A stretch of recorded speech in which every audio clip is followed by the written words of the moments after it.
मी स्वतः एक 25 एकर शेती घेऊन 25 एकरावरती पहिलं म्हणजे जुन्या पद्धतीनुसार शेती डेव्हलप करून उजनीवरून पाईपलाईन आणून ऊसाची सुरुवातीला लागण केली।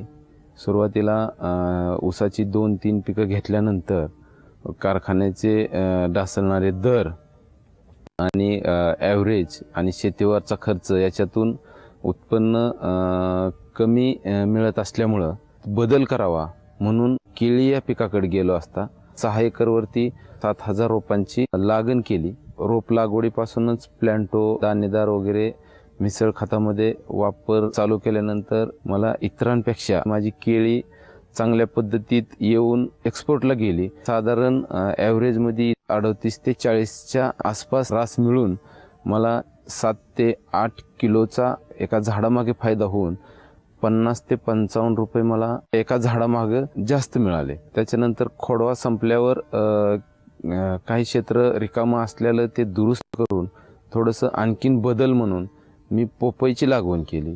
सुरुवातीला रोप लागवड करायच्या अगोदर बेडमध्ये एकरी 50 किलो प्लांटो दाणेदार खत वापरून लागवड केली। त्याच्यानंतर 20 ते 25 दिवसानंतर प्लांटो पिस्टीम व प्लांटो मायक्रोची फवारणी घेतली। दर 20 ते 25 दिवसाला प्लांटो ड्रिप मधून प्रति 1 लिटर एकरी प्रमाणे 20 ते 25 दिवसाला मी सोडत गेलो। त्याच्यानंतर पोपई बांधणीच्या वेळेस प्लांटो दाणेदार मिसळ डोसामध्ये एकरी 50 किलो वापर केला। नंतर चांगल्या प्रतीचा माल तयार होण्यासाठी पिस्टीम व प्लांटो मायक्रोची एक फवारणी घेतली। पपई लागवडीपासून ते पपईचे फळ धारणा होऊन पपईला गोला येईपर्यंत हे सगळं तंत्रज्ञान वापरल्यामुळं माझी पपईचे 3.5 एकराच्या क्षेत्रावरती कमीत कमी 2800-2700 झाडं आहेत। त्या झाडांची मर संख्या कमी आली। रोगराईला फार कमी प्रमाणात झाडं बळी पडल्यामुळे मला 8व्या महिन्यापासून फळ तोडणीला सुरुवात झाली।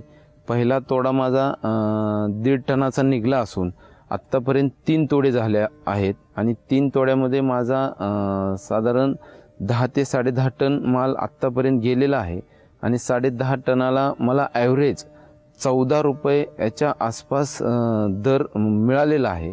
पिकाची क्वालिटी एक्सपोर्ट क्वालिटीचा माल असल्यामुळं मला जास्त व्यापारी बाजारपेठ हुडकायचीही वेळ न येता जाग्यावरती मला हा दर मिळालेला आहे। इतरांची फळं कापणीला 9व्या महिन्याच्या आसपास येतात, तरी पण माझी प्लांटो कृषी तंत्रामुळं माझी फळ कापणीला 8व्या महिन्यापासूनच चालू झाली आणि माझ्या पोपईच्या एका झाडावरती कमीत कमी 80 ते 100 फळं असून 80 जरी फळं पकडली एक झाड माझं 100 किलोच्या आसपास जातं आहे आणि मार्केट 7 रुपयाने जरी पकडलं तरी मला 2700 झाडामध्ये मला 270 टन उत्पन्न अपेक्षित असून 14 ते 15 लाख रुपये 3.5 एकरामधून येणं अपेक्षित आहे। मला इथं खूप मेहनत करूनही आजूबाजूच्या शेतकऱ्याच्या म्हणण्यानुसार मला जास्तीत जास्त 200 टनाच्या आसपासच उतार मिळाला असता, पण प्लांटो कृषीचा तंत्राचा वापर केल्यामुळे मला 70 ते 80 टन उत्पन्न जास्तीचं अपेक्षित असून मला कमीत कमी 4,90,000 रुपये ते 5 लाख रुपयापर्यंत फायदा या ठिकाणी होईल असं अपेक्षित आहे। या ठिकाणी मला प्लांटोचा सुरुवातीपासून शेवटपर्यंतचा खर्च जास्तीत जास्त 30 ते 35,000 रुपये झालेला असून ते वजा केल्यास तरीसुद्धा मला या ठिकाणी 4.5 ते 5.5 लाख रुपये जास्तीचे मिळतील असे अपेक्षित आहे।